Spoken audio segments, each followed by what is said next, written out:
चलिए हेलो बच्चों, चलिए good morning to all of you. तो चलिए हम हैं और ये आपका प्यारा सा चैनल आईपीसी फिजिक्स और मेरा नाम है मुकेश सर। तो चलिए हम इसके पीछे जो पढ़ाई किए थे उससे आगे की थोड़ी पढ़ाई की बात करते हैं। हम लोग पीछे जो पढ़े हैं तो वो हम लोग पढ़े थे एनर्जी स्टोर्ड इन कैपेसिटर, किसी भी संधारित्र में संचित ऊर्जा, कॉमन पोटेंशियल समान विभव और loss in energy during sharing of charge, कि जब आवेश के सहभाजन में ऊर्जा की हानि। तो इस तीन टॉपिक को हम अच्छी तरीके से पढ़े थे, क्लियर। तो उससे आगे हम लोग देखते हैं एनर्जी डेंसिटी, कि एनर्जी डेंसिटी क्या होती है। तो ये आपका हो गया एनर्जी डेंसिटी, क्लियर। तो एनर्जी डेंसिटी को हम लोग कहते हैं ऊर्जा घनत्व, क्लियर। तो ऊर्जा घनत्व होता है कि energy stored per unit volume, energy stored per unit volume, कि द एनर्जी स्टोर्ड, कि the energy stored per unit volume, energy stored per unit volume is called energy density, किसे एनर्जी डेंसिटी कहते हैं। तो ये आपका हो गया एनर्जी डेंसिटी, ओके। कहने का मतलब हुआ कि प्रति एकांक आयतन में संचित ऊर्जा को ऊर्जा घनत्व कहते हैं। तो ये आपका बन जाएगा कि प्रति एकांक आयतन में कि प्रति एकांक आयतन में संचित ऊर्जा को, प्रति एकांक आयतन में संचित ऊर्जा को ऊर्जा घनत्व, कि ऊर्जा घनत्व कहते हैं, क्लियर। तो ये आपका हो गया। चलिए सिंपल सा डेफिनेशन है, छोटा सा डेफिनेशन है, बहुत आराम से आपको याद भी हो जाएगी कि energy stored per unit volume या प्रति एकांक आयतन में संचित ऊर्जा को ऊर्जा घनत्व कहते हैं, क्लियर। तो ना देखो, अगर हम लोग एनर्जी डेंसिटी की बात करें कि एनर्जी डेंसिटी होती क्या है, तो ये आपका हो गया एनर्जी डेंसिटी। और एनर्जी डेंसिटी इज इक्वल को हम लोग क्या लिख सकते हैं, तो इसे हम लोग लिख सकते हैं कि एनर्जी स्टोर अब बाय क्या हो जाएगा, वॉल्यूम। जैसा कि आप जानते हो कि एनर्जी स्टोर्ड को हिंदी में क्या बोलते हैं, एनर्जी स्टोर्ड को हिंदी में बोलते हैं ऊर्जा घनत्व। और एनर्जी स्टोर्ड का मतलब हो गया आपका संचित ऊर्जा, और वॉल्यूम का मतलब आप जानते हो, वॉल्यूम का मतलब क्या होता है, आयतन, क्लियर। तो इसे हम ऊर्जा घनत्व कहते हैं, क्लियर। अब हम बात करते हैं कि पैरेलल प्लेट कैपेसिटर मतलब समानांतर पट संधारित्र का एनर्जी डेंसिटी क्या होगा। तो जैसे आप देखो यहाँ से क्या अब हम लोग लिख रहे हैं कि दिस इज किसके लिए बना रहे हैं, तो पैरेलल प्लेट कैपेसिटर। तो ये आपका हुआ पैरेलल प्लेट कैपेसिटर, और पैरेलल प्लेट कैपेसिटर का मतलब होता है समानांतर पट संधारित्र। अब हम लोग इस पैरेलल प्लेट कैपेसिटर के लिए एनर्जी डेंसिटी निकालते हैं। तो इसके लिए जब आप एनर्जी डेंसिटी निकालोगे तो ये आपका हो गया एनर्जी डेंसिटी का मतलब ऊर्जा घनत्व। अब देखो यहाँ पर एनर्जी स्टोर, तो किसी भी कैपेसिटर में कितनी एनर्जी स्टोर होती है, हाफ CV स्क्वायर। तो ये एनर्जी स्टोर्ड आपका निकल जाएगा हाफ CV स्क्वायर बाय, अगर हम पैरेलल प्लेट कैपेसिटर की बात कर रहे हैं तो पैरेलल प्लेट कैपेसिटर में इस तरीके से आपका दो प्लेट होता है, प्लेट का एरिया A होता है और बीच का डिस्टेंस D होता है। तो जब हम एरिया को D से मल्टीप्लाई करेंगे तो वो क्या बन जाता है, तो ये आपका बन जाता है वॉल्यूम। तो ये आपका हो गया एरिया इंटू डिस्टेंस, क्लियर ना। चलिए आगे इसको आप सॉल्व कीजिए। तो चूंकि हम पैरेलल प्लेट कैपेसिटर की बात कर रहे हैं तो पैरेलल प्लेट कैपेसिटर का कैपेसिटेंस भी आप जानते हो। तो पैरेलल प्लेट कैपेसिटर का capacitance C is equal to क्या हम लोग पढ़े थे, हम लोग पढ़े हुए हैं अपसलेंस not A by D, okay, clear ना। अगर आप देखो तो V और E में भी एक रिलेशन हम लोग पढ़े थे कि इलेक्ट्रिक फील्ड क्या होता है, तो वो E is equal to V by R। तो ये हम लोग पढ़े थे E इज इक्वल टू होता है V बाई R, क्योंकि यहाँ पर देखो, यहाँ पर ये डिस्टेंस है, R क्या है, R डिस्टेंस है। यहाँ पर डिस्टेंस किसको लेंगे, तो यहाँ पर डिस्टेंस D को लेंगे और ये आपका बन जाएगा V/D। इस दो रिलेशन को इसमें पुट करना है। जब आप इस दो रिलेशन को यहाँ पर पुट करेंगे तो ये आपका बन जाएगा एप्सिलॉन नॉट A बाय क्या होगा D। क्लियर। अब देखो V², तो V² बराबर क्या हो जाएगा E/D। तो ये आपका बन गया E/D का होल स्क्वायर। Okay clear. नीचे आपका क्या है, तो ये तो 2 है ही, ये आपका एरिया है और ये डिस्टेंस है। Okay clear. अगेन चलिए सॉल्व कीजिए। जब आप इसे सॉल्व करेंगे ऊपर देखें क्या क्या बचेगा आपका एप्सिलॉन नॉट A, तो ये हो गया एप्सिलॉन नॉट A, ये हो गया E² × D² बाय ये D नीचे आएगी तो ये आपका होगा 2 एरिया × D²। ये एरिया कैंसिल, D² कैंसिल, और आपको क्या बच जाता है, आपको बच जाता है half epsilon naught E²। Half epsilon naught E²। तो किसी भी पैरेलल प्लेट कैपेसिटर की एनर्जी डेंसिटी कितनी होती है, हाफ एप्सिलॉन नॉट E²। तो दो तरीके से ये क्वेश्चन पूछा जाता है। सबसे पहले तो आपको कह दिया कि नहीं डिफाइन एनर्जी डेंसिटी कि एनर्जी डेंसिटी की व्याख्या कीजिए। दूसरा ये भी आपसे पूछा जा सकता है कि prove that the energy density of parallel plate capacitor is equal to half epsilon naught E²। Clear. तो चलिए इसको आप अच्छी तरीके से समझ गए होंगे, तो चलिए प्लीज इसको राइट करें।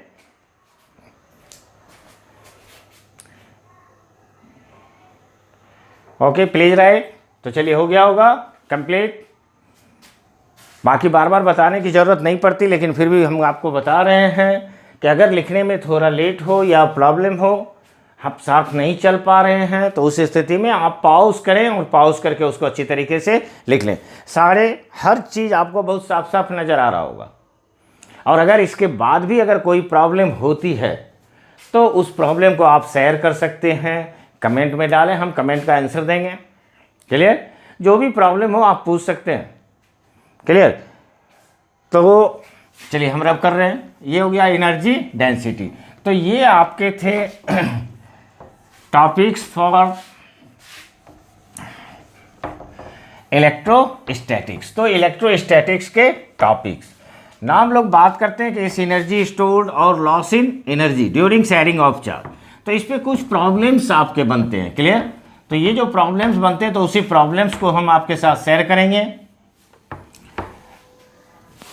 तो ना चलिए सबसे पहला प्रॉब्लम को हम शेयर करने जा रहे हैं आपके साथ। तो चलिए सबसे इजी प्रॉब्लम एनसीईआरटी का प्रॉब्लम है आपका। तो एनसीईआरटी का प्रॉब्लम, और आई थिंक आप अच्छी तरीके से बना भी सकते हो। ओके निश्चित समझ रहे होंगे। तो ना यहाँ पर देखें कि ये आपका क्वेश्चन है। ये कहता है एक कैपेसिटर कि एक कैपेसिटर ऑफ कैपेसिटेंस, एक capacitor of capacitance 12 picofarad is charged by 50 volt supply, is charged by 50 volt supply. Clear. How much energy or electrostatic energy, how much energy is stored, how much energy is stored in capacitor, how much energy is stored in capacitor. Clear. तो ये आपका question हो गया। Question क्या कहता है, एक संधारित्र कि एक संधारित्र धारिता पिकोफैराड को 12 पिकोफैराड को 50 वोल्ट के स्रोत से आवेशित किया जाता है। 50 वोल्ट के स्रोत से आवेशित किया जाता है। क्लियर. नाउ कहता है how much energy is stored in capacitor कि संधारित्र में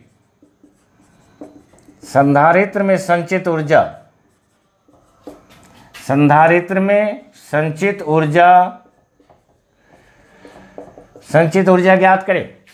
प्रोसेस सारा सेम है, पहले भी हम आपसे बात कर चुके हैं, बता चुके हैं कि किसी भी क्वेश्चन को बनेगा या नहीं बनेगा वो बाद की बात है, वो बाद में आप देखना, लेकिन सबसे पहले जो डाटा दिया हुआ है डाटा लिखो, फिर जो निकालने के लिए कह रहा है उसका फार्मूला लिख दो, क्वेश्चन आपसे बन जाएगा।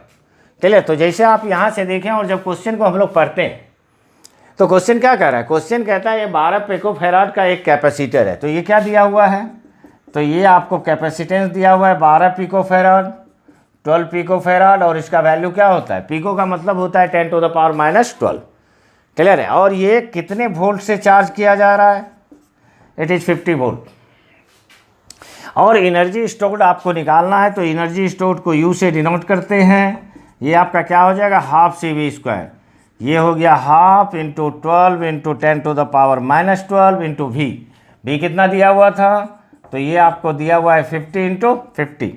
अगेन आप देखो ये आपका कैंसिल हो रहा है 6 से, ये आपका बच जा रहा है 50 into 50, it is 2500, 2500 2500 into 6।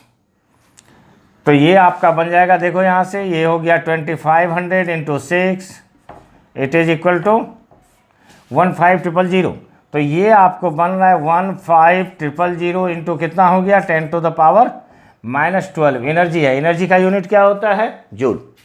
Clear. अब यहाँ पर भी आप इसको 3 कम करें तो ये आपका हो गया 15 इंटू 10⁻⁻9 जूल, या इसे हम लोग लिख सकते हैं इट इज़ 1.5 इंटू 10⁻⁻8 जूल। तो ये आपका निकल गया एनर्जी स्टोर। क्लियर। तो चलिए अच्छी तरीके से समझे होंगे, तो चलिए प्लीज़ इसको बनाएं, राइट करें,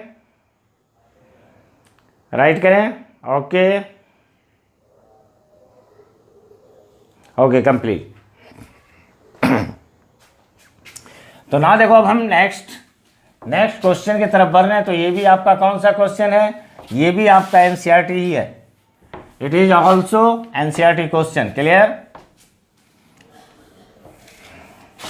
तो ना देखें, फिर हम NCERT क्वेश्चन लिख रहे हैं, तो ये आपका हो गया NCERT question. Clear.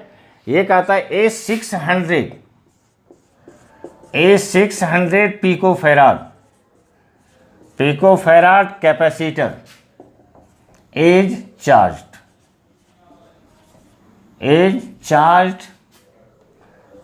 with 100 volt supply, charged with 100 volt supply। कहता है then the capacitor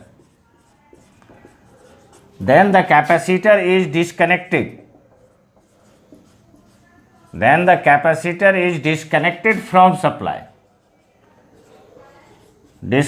from supply, and connected with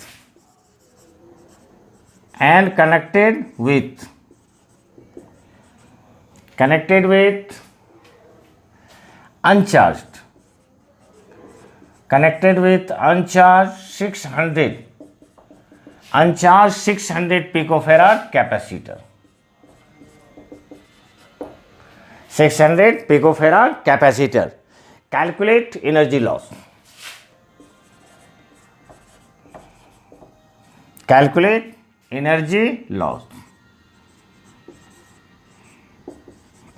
कहने का मतलब है कि इस प्रोसेस में आपका कितनी एनर्जी लॉस होगी। क्लियर।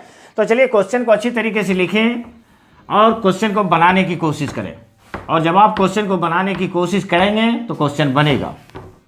क्लियर। तो ये आप भी जानते हो, अच्छी तरीके से जानते हो कि जब हम किसी टॉपिक को पढ़ते हैं और उसे बनाने की कोशिश करते हैं तो वो बनता जरूर है। क्लियर। अब देखो यहाँ पर क्या कहता है कि 600 पिकोफैराड का एक संधारित्र 100 वोल्ट, सॉरी यहाँ पे 200 दिया हुआ है क्वेश्चन में, ओके सॉरी। तो ये आपका 200 वोल्ट के स्रोत से आवेशित किया जाता है, 200 वोल्ट के स्रोत से आवेशित किया जाता है। क्लियर। कहता है अब संधारित्र को अब संधारित्र को स्रोत से अलग कर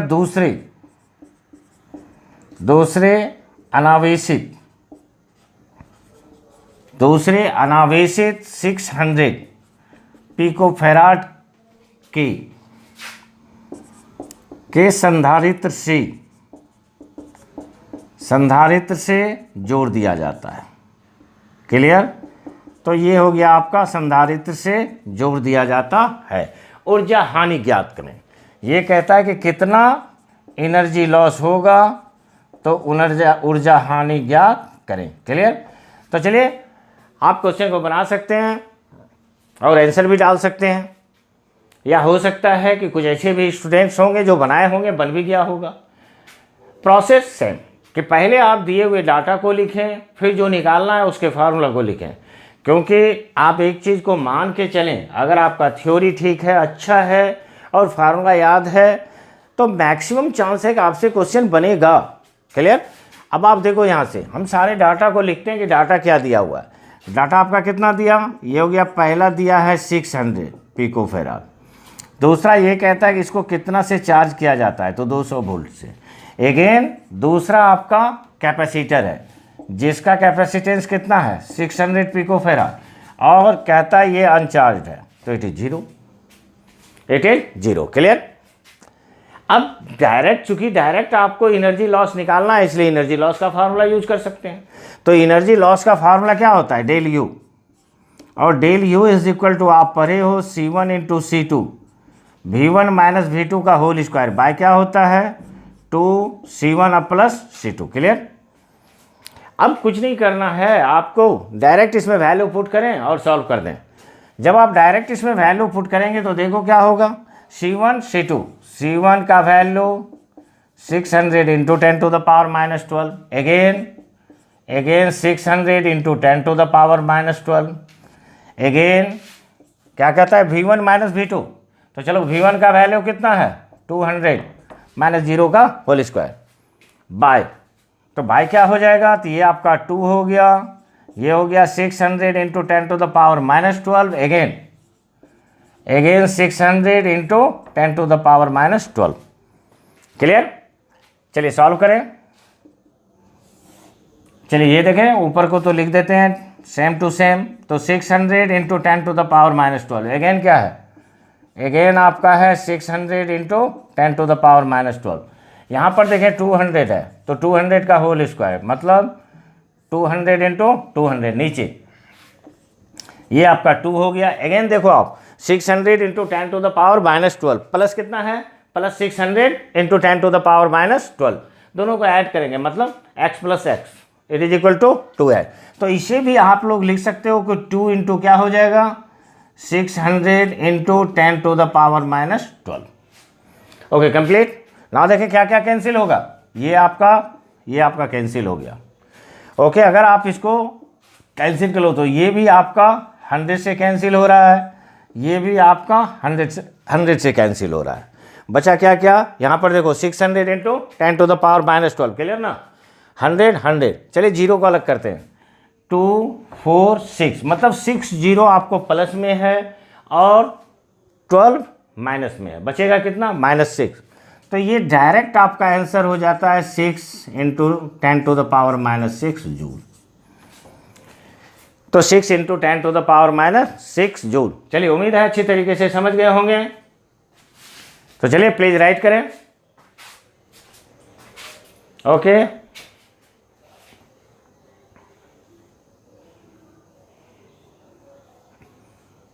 चलिए ओके कंप्लीट। तो चलिए इस क्वेश्चन को भी हम रब करते हैं।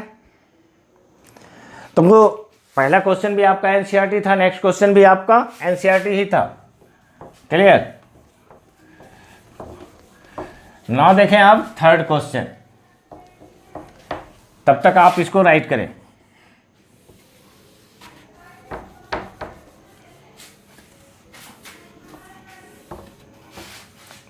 चलिए ओके।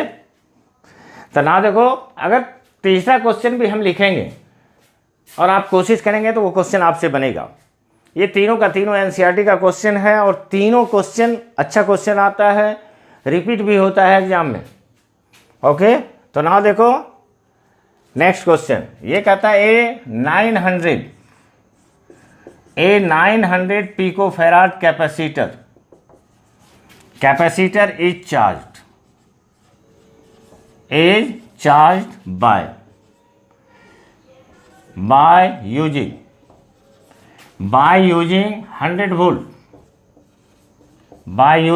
100 volt supply. क्लियर? कहता है हाउ मच इलेक्ट्रोस्टैटिक एनर्जी, कि how much electrostatic energy is stored in capacitor. How much electrostatic energy is stored in capacitor. तो ये आपका क्वेश्चन था और ये ए पार्ट का क्वेश्चन है। क्लियर? ना आपको क्वेश्चन अगेन कहता है इसी में, कहता है बी पार्ट में the capacitor is disconnected from supply. तो ये आपको कहता है कि the capacitor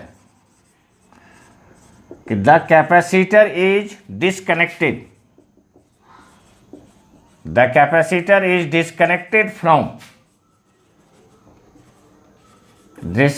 from supply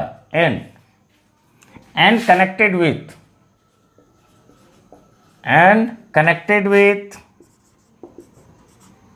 connected with uncharged 900 picofarad capacitor. Clear? How much electrostatic energy,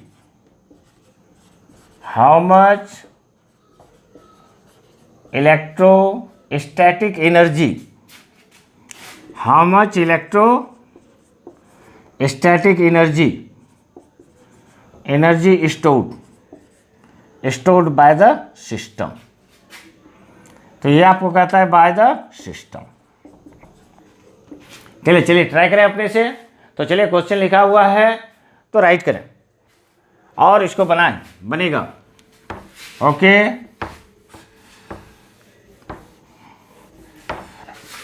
ना चलिए इसे हम रब कर देते हैं। Okay, complete. ना देखो ये कहता है एक 900 पिकोफैराड की संधारित्र को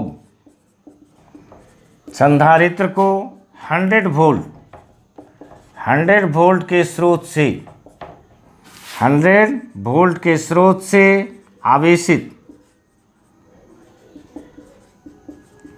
100 वोल्ट के स्रोत से आवेशित किया जाता है। क्लियर?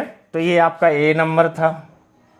दूसरा इसमें कहता है how much electrostatic energy is stored in capacitor, मतलब संधारित्र में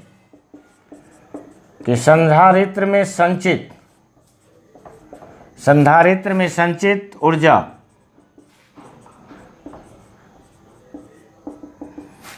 ऊर्जा ज्ञात करें। क्लियर? नेक्स्ट क्या कह रहा है क्वेश्चन? तो नेक्स्ट आपको क्वेश्चन कहता है कि the capacitor is disconnected from supply, कि संधारित्र को स्रोत से अलग कर,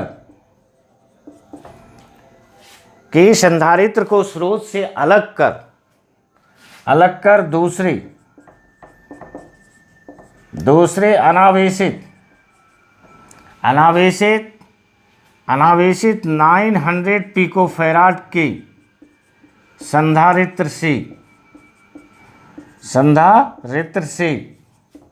संधारित्र से जोड़ दिया जाता है। क्लियर? तो निकाय में संचित ऊर्जा ज्ञात करें। अब ये आपका हो गया निकाय में संचित, कि निकाय में संचित ऊर्जा ज्ञात करें। क्लियर?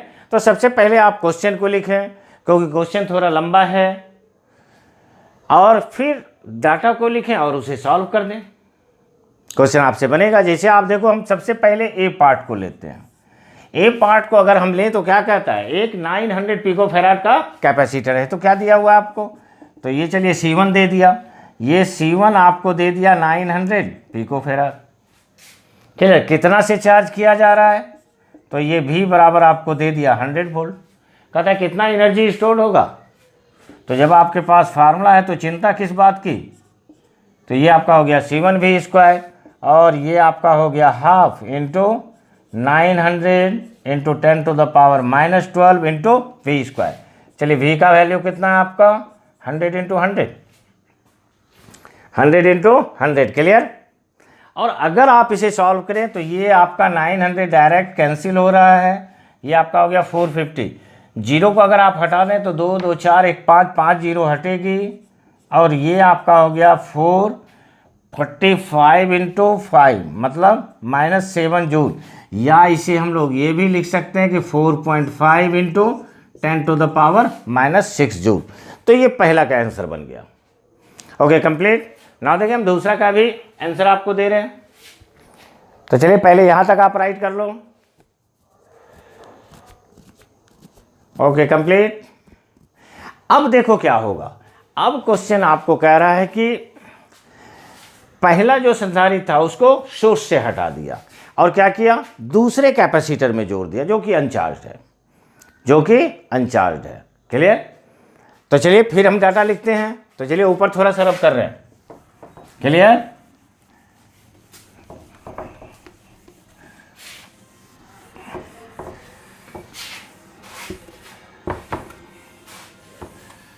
तो चलिए हमने क्वेश्चन को मिटा दिया है, नीचे आपका ए पार्ट का आंसर बना हुआ है। क्लियर। ना अगेन आप देखो यहां से, अब फिर अगेन हम डाटा लिखते हैं। तो ये यहां पर बी पार्ट है आपका, बी में C1 दिया हुआ था, तो C1 कितना दिया 900 पिको फेराड, V1 दिया इट इज 100 वोल्ट। क्लियर। दूसरा C2, तो C2 का भी वैल्यू आपको दिया हुआ है 900 पिको फेराड, जहां जरूरत पड़ेगा हम 10⁻⁻12 पुट कर लेंगे। क्लियर। और ये आपको V2, तो V2 कितना दे दिया, V2 इज इक्वल टू 0। लेकिन होता क्या है कि जब दो कैपेसिटर को आप आपस में कनेक्ट कर देते हो तो क्या होगा, चार्ज हायर पोटेंशियल से लोअर पोटेंशियल पर ट्रांसफर होने लगता है और वो चार्ज तब तक ट्रांसफर होते रहता है जब तक दोनों का पोटेंशियल बराबर ना हो जाए। कहने का मतलब है ये कॉमन पोटेंशियल बन जाता है और कॉमन पोटेंशियल का फार्मूला क्या होता है, C1V1 plus C2V2 bye C1 plus C2। तो इस तरीके से कॉमन पोटेंशियल निकाल लो। जब आप कॉमन पोटेंशियल निकाल लोगे तो ये आपका वैल्यू आ जाएगा, ये हो गया 900 इंटू 10⁻⁻12 इंटू V1। तो चलिए V1 था आपको 100 और बाकी C2 क्या होगा, तो ये C2 तो आपका दिया हुआ है 900 इंटू 10⁻⁻12 लेकिन इंटू 0। क्लियर। और ये आपका C1 प्लस C2, तो ये C1 आपको हो गया, C1 का वैल्यू है 900 इंटू 10⁻⁻12 प्लस क्या होगा 900 इंटू 10⁻⁻12। क्लियर। ओके फिनिश ना, सिर्फ सॉल्व करना है। तो देखें क्या बच रहा है आपके पास, 900 into 10⁻⁻12 into 100 by again x plus x 2x। तो ये आपका क्या बन गया, 2 इंटू 900 इंटू 10⁻⁻12, ये 900 इंटू 10⁻⁻12 कैंसिल, ये आपका 2 से कैंसिल हुआ और ये आपको बच जाता है 50 वोल्ट। कहने का मतलब आपका जो सिस्टम तैयार हुआ वो सिस्टम में दोनों का पोटेंशियल कितना है, दोनों का पोटेंशियल है 50 वोल्ट। क्लियर। अब अगर आप एनर्जी स्टोर निकालते हो, संचित ऊर्जा निकालते हैं, तो ये हो गया एनर्जी स्टोर। तो पहला का क्या हो जाएगा C1V², दूसरा का क्या होगा हाफ C2V²।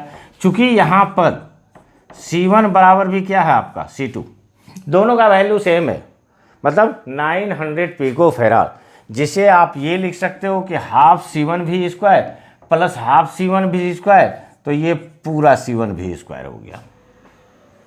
क्लियर। अब C1 का वैल्यू पुट करें तो ये C1 का वैल्यू हो जाता है 900 इंटू 10 टू द पावर -12 और v का वैल्यू कितना होगा, तो ये v का वैल्यू हो जाता है इट इज़ 50 या इंटू 50। क्लियर। और अगर इसको आप सॉल्व कर दें तो ये सॉल्व करेंगे तो कितना हो जाएगा, तो ये जब हम सॉल्व करेंगे तो ये आपका हो गया इट इज़ 25 इंटू 9। तो 25 इंटू 9 आपको होगा 225 इंटू पावर देखिए ये 2 और 2 4, तो ये आपका हो जाएगा 10 टू द पावर -8, जिसे आप अगेन पॉइंट के भी रूप में इसे डाल सकते हैं। तो ये पॉइंट के रूप में कितनी हो जाएगी, तो पॉइंट के रूप में चलिए 2 पॉइंट को इधर लाते हैं, तो ये आपका हो जाएगा 2.25 into 10 to the power -6 joule answer. Clear. तो ये था आपका एनसीईआरटी का क्वेश्चन। क्लियर। तो चलिए प्लीज़ आप पहले इसको राइट करो। Okay complete. तो इस तरीके से आप देखते हो कि ये क्वेश्चन आपके द्वारा बहुत आसानी से बना, मतलब आप बहुत आसानी से इस क्वेश्चन को सीख सकते हो, समझ सकते हो और बना सकते हो। क्लियर। और अगर अच्छी तरीके से इस क्वेश्चन को समझ गए हैं और अच्छी तरीके से आप पढ़ रहे हैं, समझ रहे हैं, तो मेरे इस वीडियो को लाइक करें, चैनल को सब्सक्राइब करें और शेयर करें। क्लियर। तो चलिए थैंक यू फॉर वॉचिंग। फिर नेक्स्ट क्लास में आपसे मिलते हैं, तब तक के लिए थैंक यू।